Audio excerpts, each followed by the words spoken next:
Então, eu estou pensando, eu acho hoje importante, nós estávamos falando sobre por que surge no mundo os templos, a religiosidade, os sacerdotes, os lugares santos que as pessoas vão fazer peregrinação. Por que isso começou a acontecer no mundo? E desde que a gente tem a história do universo, sempre tem esses lugares santos, desde que o mundo é mundo. Todo lugar tem. Todo lugar, todas as eras têm seus lugares sagrados, seus milagres, seus deuses, suas energias, suas coisas. E por quê? E a gente começa a fazer uma busca incessante de saber a origem dessas coisas. Como é que surgiu o primeiro templo, com o primeiro sacerdote, com a primeira sacerdotisa? Porque antigamente que diz-se milenarmente, antes dos faraós, antes de tudo, por que as pessoas iam ao templo? Por que se construía templo? Porque havia essa necessidade de ir em algum lugar para conversar, para se encontrar. E cada templo era dedicado a alguma energia que você podia chamar de deuses, né? Santos, orixás, mas tantos milhares de nomes segundo a língua de cada um, né? Os índios, né? Suas tabas, suas casas santas, suas casas de reza, né?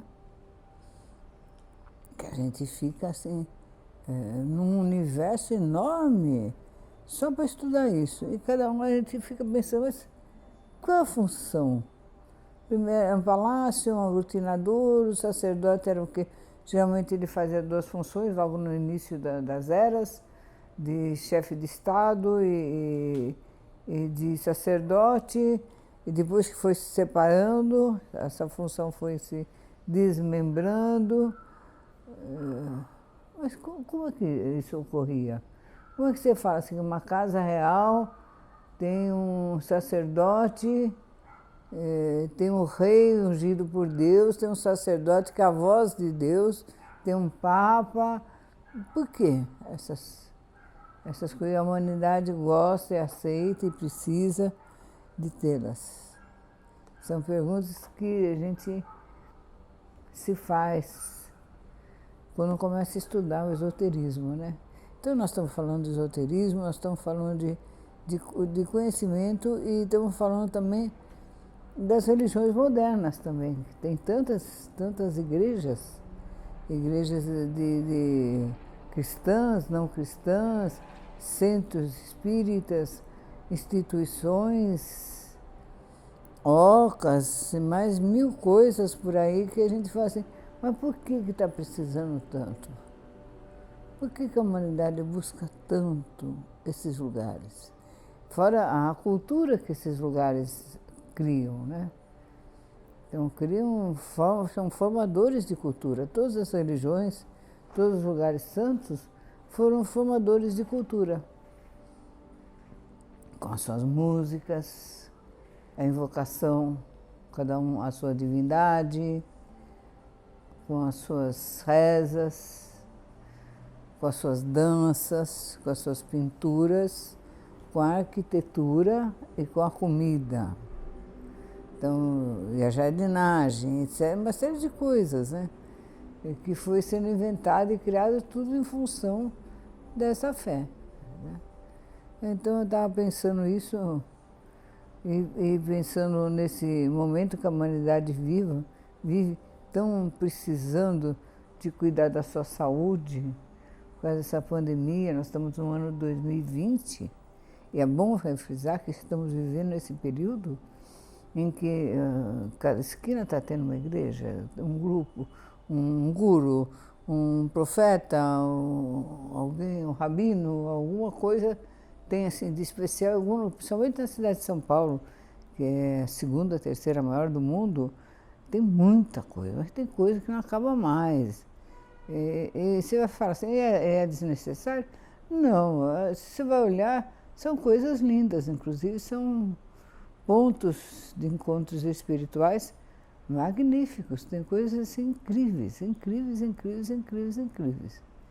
Agora, mas a razão maior não é a existência delas apenas. A razão maior é por quê?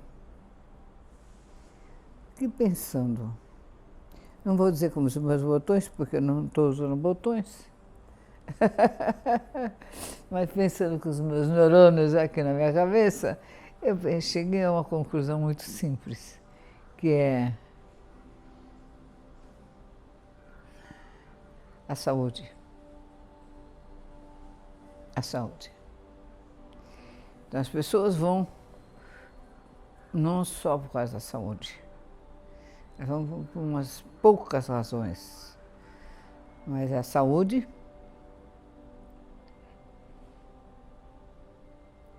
a vida e a morte, a vida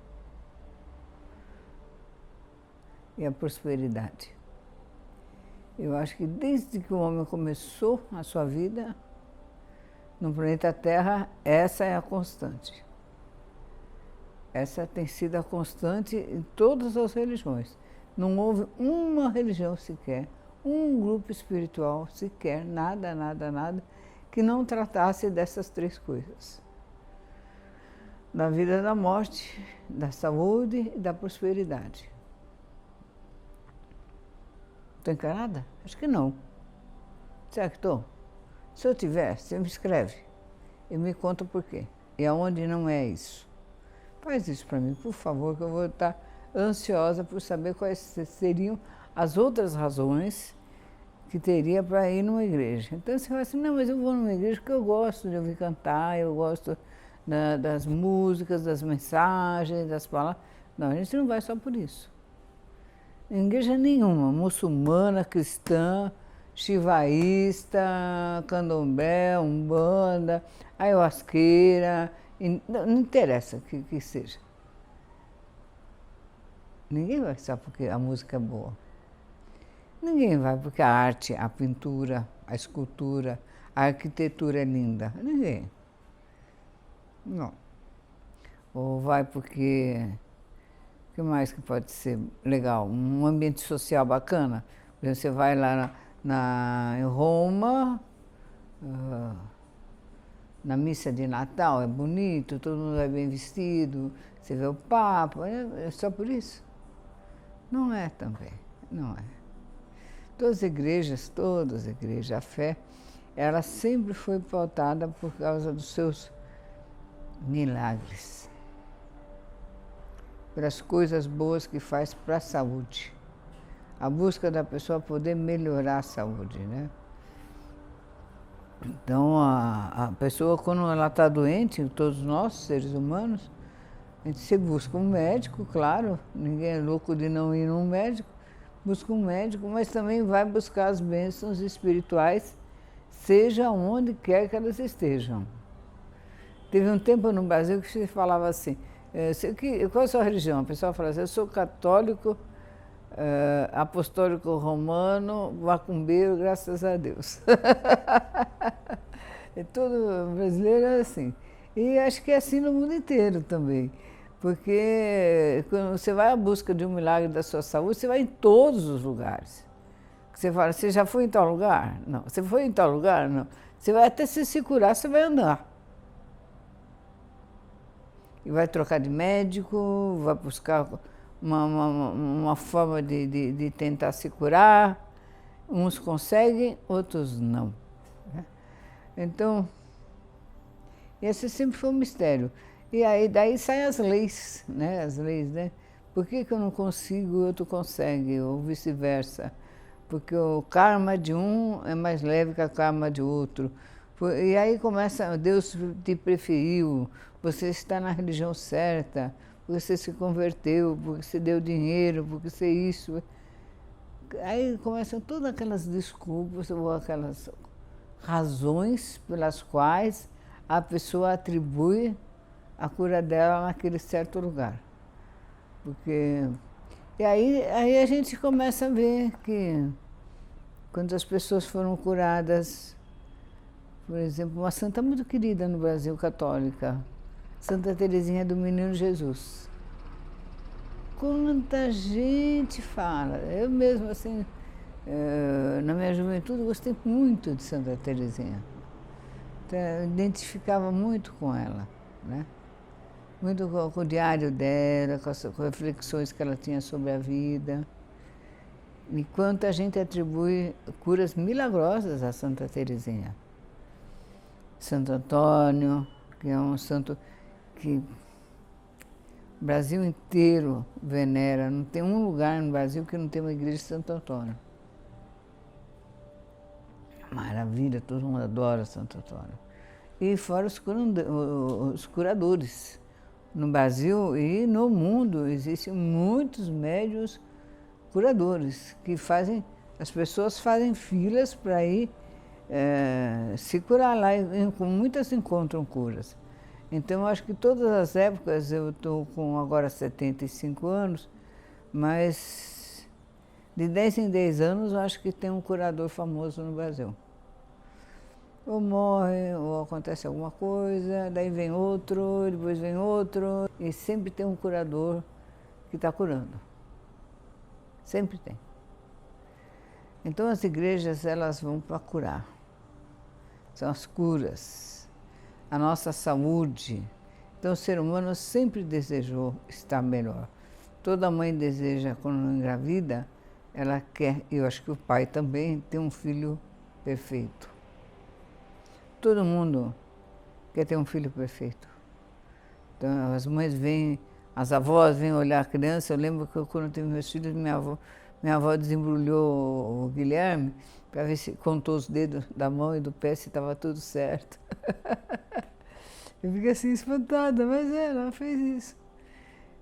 Vem conferir se está tudo certo. Toda mãe quer um filho são e quer que ele seja são psicologicamente, espiritualmente, mentalmente, intelectualmente, que vá bem na escola, que vá bem na vida, que gerem filhos bons também.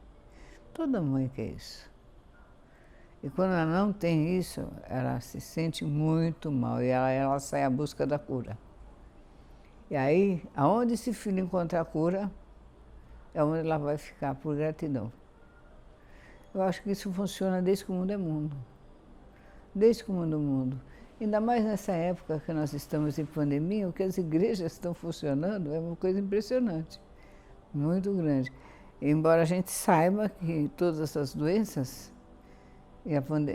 esse coronavírus não é exceção, tem pessoas que pegam e tem pessoas que não pegam. Tem pessoas que morrem disso e tem pessoas que não morrem disso.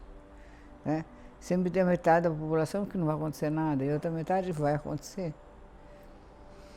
Tem os mistérios da vida, né? São os mistérios da vida.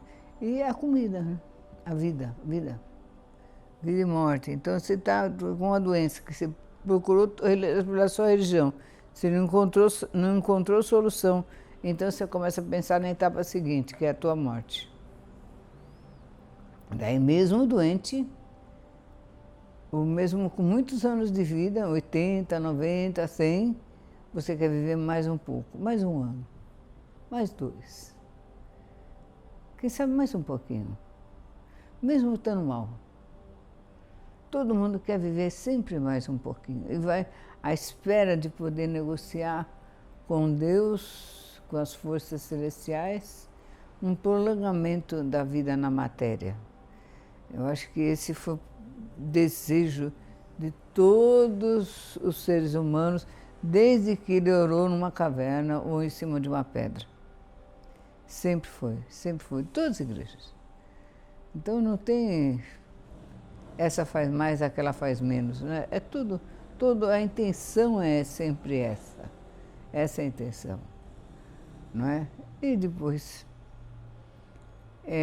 a sobrevivência, a sua plantação, e agora nós que moramos no sistema urbano, apartamentos, tudo isso, não faz plantação. Daí você come já o grão pronto, e às vezes o grão que já não fecunda nada. Então que ele não faça mal a gente, em que a gente possa comer de tudo e não passar mal, não é? Então, então essa busca da saúde, a busca da saúde, ela tem muito a ver com o prolongamento da vida. E a forma que nós podemos desencarnar nesse mundo, né? É um privilégio poder morrer de forma natural. Poder morrer de forma natural é o maior privilégio que Deus pode nos dar.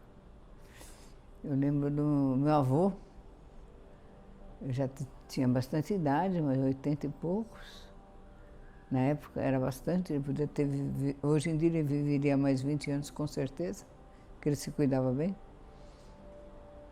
Ele falou, almoçou, e falou para minha avó, você me serve um café lá no quarto que eu vou ler o jornal um pouco antes de descansar um pouquinho. A avó, tá bom. Ela voltou para a cozinha, fez um cafezinho e foi levar. Quando ela foi levar, ele estava com o jornal aberto aqui, não tinha pego nem o óculos. E já tinha desencarnado num suspiro. Ela também faleceu, depois de fazer uma passeata aos 80 e tantos anos, com os jovens, a favor do Sem Terra, lá em Caraguatatuba.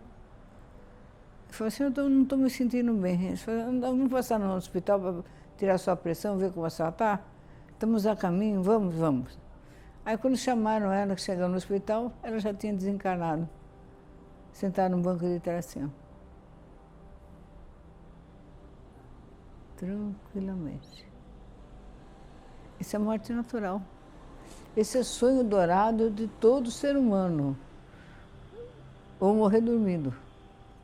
Ninguém quer morrer no sofrimento, ninguém quer morrer em meio de dores horríveis, não é? Ninguém quer morrer desse jeito.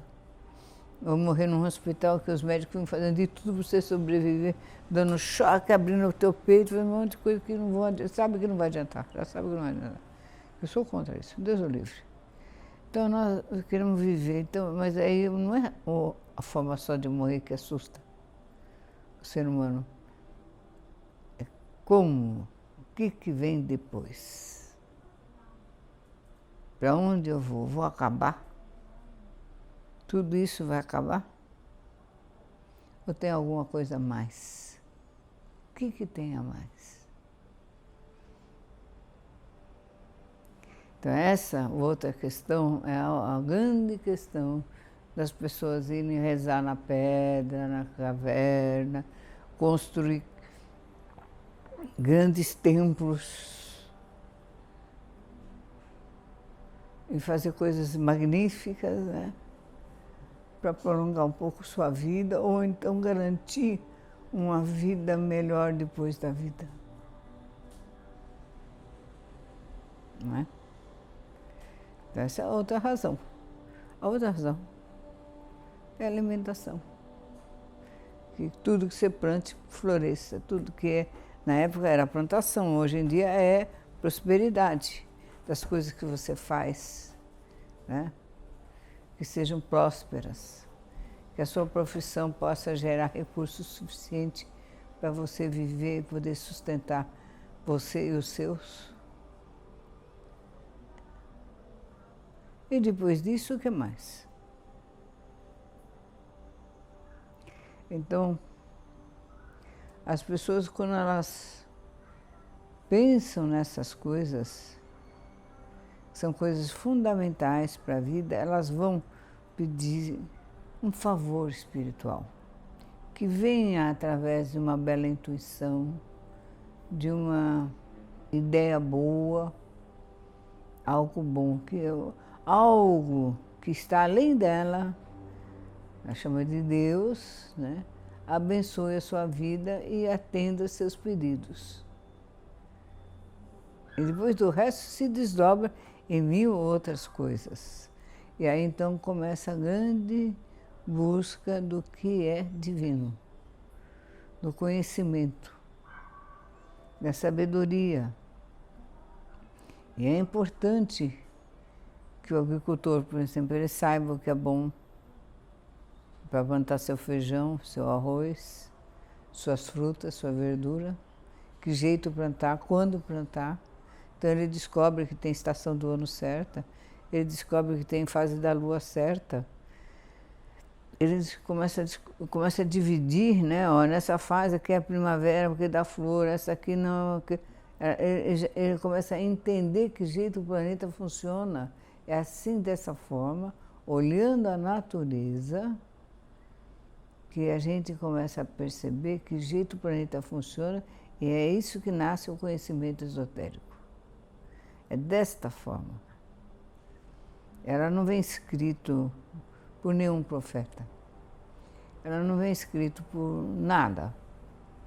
É além da observação da natureza, você começa a ver, estudar através da natureza, sem entender que jeito a natureza funciona. E começar a perceber que o corpo humano, você nasce, você pode aumentar teus anos de vida. Antigamente você vivia 30 anos, era muitos anos. Depois 40, depois 60, depois 70, 80, 90 agora, daqui a pouco é 120. Você pode prolongar até 200, 300, quando você quiser os anos. Mas o mais importante não é só prolongar os anos. É você estar saudável esses anos, consciente esses anos. Poder prolongar a tua vitalidade. Essa que é a importância. Então você tem que olhar para a natureza. O que você come, como você trata teu corpo, o que você está fazendo.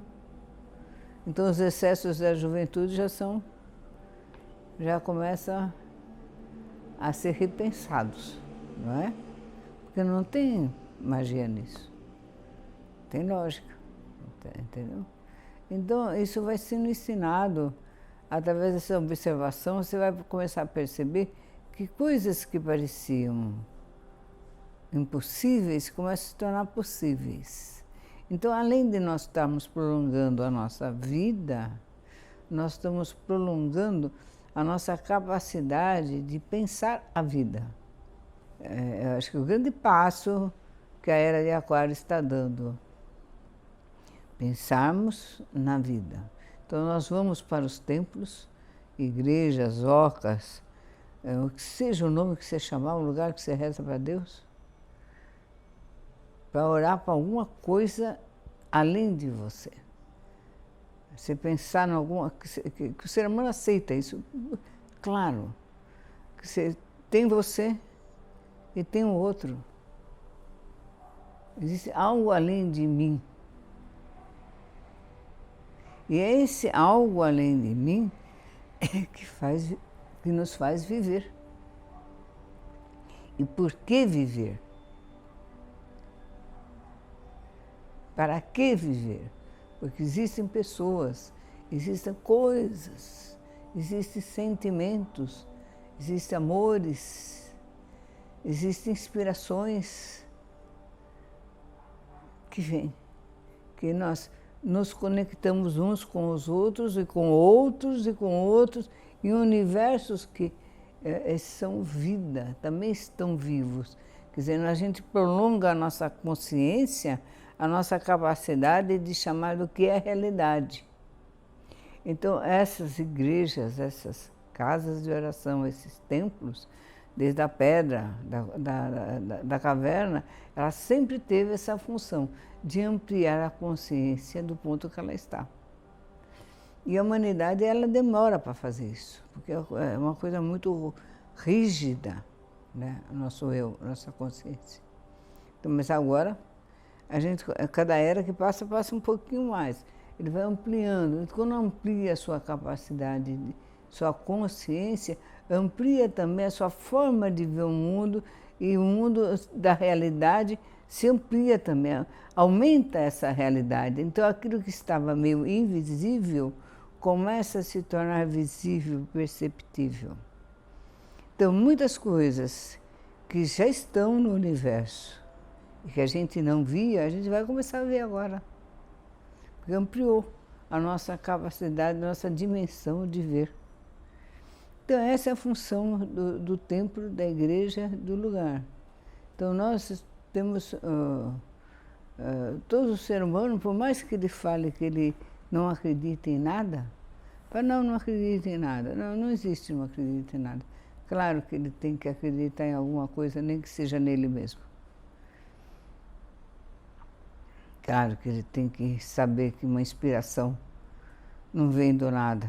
Eu sei que tem muitas pessoas que às vezes têm medo de ser confundido inspiração, essas coisas com sorte, de desmérito. A pessoa pensa que a sorte tira o mérito da capacidade intelectual que ela teve de ter uma ideia. Não. Você pode ter a capacidade intelectual de ter uma grande ideia, ter merecimento, mas se você não tiver um pouquinho de sorte, a coisa não vai. Faz a diferença. É isso, queridos. Então o tempo sempre existiu e sempre existirá. E sempre será o lugar que nós vamos buscar nossas soluções. Nós sabemos, através da meditação, da oração, que esse tempo é o nosso cérebro, é o nosso ser, que nós fechamos os olhos, nós nos concentramos, nós estamos dentro de um templo. E que podemos buscar ali soluções para a nossa vida, para a nossa forma de viver, para o nosso ser. E ela vai nos levar para o mais natural e para o mais simples e para a paz, que é outra bem que era imaterial, né? Então, a paz era uma coisa que você falava assim, só pode ter depois de morto, em outra vida, em outro lugar. E se você merecesse. Hoje nós queremos a paz nesse planeta. A gente quer a paz. As pessoas buscam a paz. A paz aqui, agora. Queremos viver em paz. E se o mundo não puder ficar em paz, pelo menos eu possa ficar em paz. Cada um de nós possa ficar em paz, individualmente. É isso, queridos? Tá bom? É isso que eu queria falar para vocês hoje, queridas. Obrigada.